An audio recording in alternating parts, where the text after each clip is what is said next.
Ada yang bisa ngambil kesimpulan apa maksud dari video ini? Yang bisa saya kasih hadiah. Hadiahnya pulang haji aja. Kapan berangkat? Yes. Ada yang bisa ngambil kesimpulan? Apa maksudnya? Yang di belakang? Apa maksud dari video ini? Oke, langsung kita lihat ya. Kesimpulannya. Sadar atau tanpa sadar, kita menciptakan budaya. Ada orang yang dia nggak disiplin, nggak jujur, nggak tanggung jawab, tapi nggak pernah ditegur, nggak pernah ada punishment, nggak pernah ada hukuman. Apa terjadi? Maka dia menganggap perbuatan salah, tidak disiplin, tidak tanggung jawab, tidak apa-apa. Jadilah apa? Jadilah Sebaliknya, ada orang yang jujur, tanggung jawab, disiplin, tapi nggak pernah diapresiasi, nggak pernah dapat reward, nggak pernah dapat hadiah. Apa terjadi? Maka dia akan menganggap perbuatan baik, perbuatan benar, jujur, tanggung jawab, disiplin nggak terlalu penting. Maka tumbuh suburlah perbuatan yang sebaliknya jadi apa? Budaya. Tandanya apa yang terjadi di rumah, Bu Pak? Di rumah sekarang begini. Ada, saya mau tanya semuanya. Kalau anak lagi ngeberantakin mana, biasanya orang tua ngapain? Biasanya ngapain? Ke anaknya ngapain? Ngomel, betul ya? Kebanyakan ngomel. Ketika si anak lagi beresin mainan, biasanya orang tua ngapain tanpa sadar? Tanpa sadar, jarang yang muji, jarang yang ingat untuk kasih apresiasi. Akibatnya apa? Si anak akan berpikir, kalau saya ingin dapat perhatian, maka berantakin mainan. Berarti kalau ada anak yang suka yang berantakin mainan, itu bukan anak nakal, tapi itu anak pinter. Dia tahu strategi bagaimana cara dapat perhatian. Nah, masuk pikiran bawah sadar, jadilah mindset ke bawah ketika dia kerja. Ketika kecil untuk berantakin mainan, ketika dia kerja, yang diberantakin bukan lagi mainan, tapi pekerjaan. Jadi kalau ada orang yang suka berantakin pekerjaan, berarti waktu kecil suka ngapain?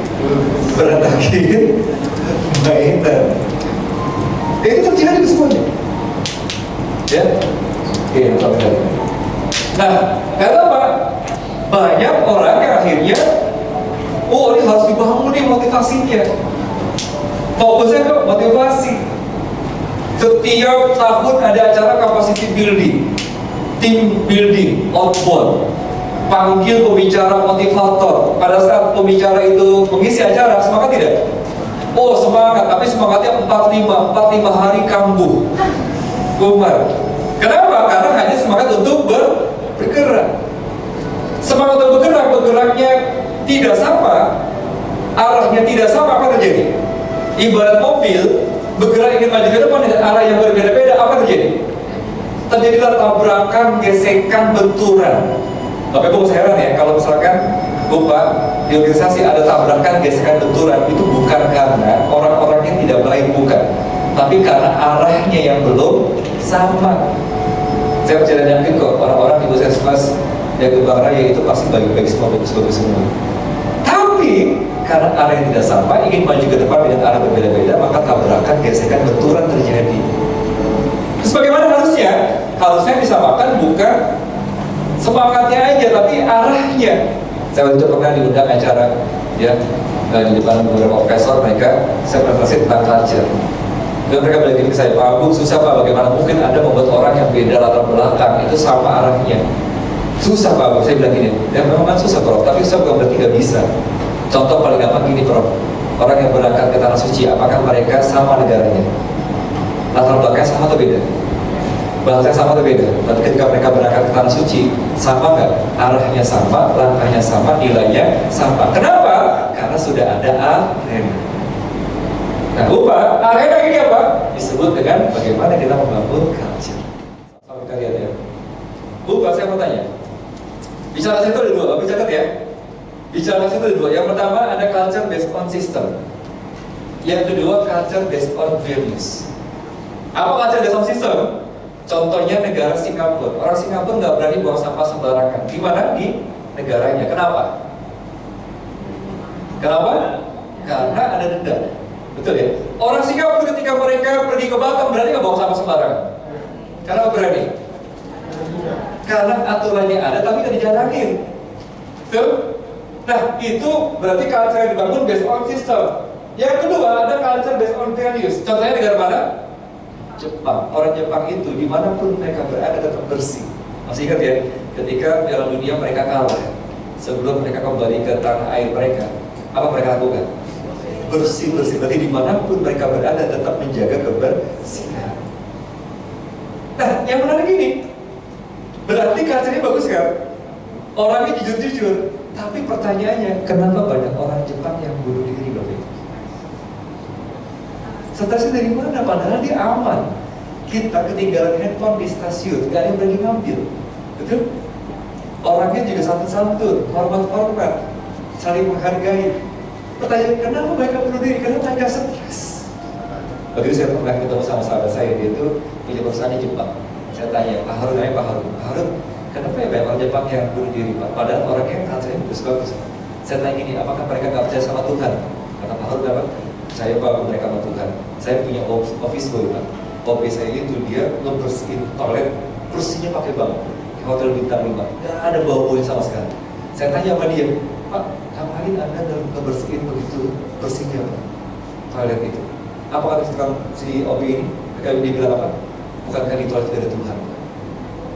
Berarti dia percaya sama Tuhan ya? Tapi kenapa ya orang Jepang bunuh diri? Akhirnya dia bilang gini, Pak Agung, di Jepang itu orangnya introvert Pak. Jadi mereka tuh kalau punya masalah Bapak Ibu itu gak akan cerita kemanapun, gak akan cerita ke siapapun. Jadi disimpan sendirian. Lama-lama masalahnya makin banyak, numpuk, akhirnya udah gak kuat lagi bunuh diri. Nah, yang menarik orang Indonesia, sebanyak apapun masalah, kenapa? Karena ada banyak tempat curhat, sosmed, dikit-dikit update status dolar. Bukan di pas ini ya, bukan di pas kebarannya nggak ada, sini nggak ada, sini nggak ada ya.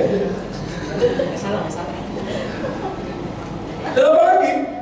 Indonesia itu mereka bakal di organisasi tempat curhatnya bukan cuma di sosmed, tapi di WhatsApp. Ada WhatsApp grup di dalamnya nggak ada pimpinannya. Di sini. Bukan di sini tempat lain. Jadi bisa kata-katanya Ignas mau gue pokoknya kurang ajar, belum dan sebagainya. Itu yang menarik. Apa artinya?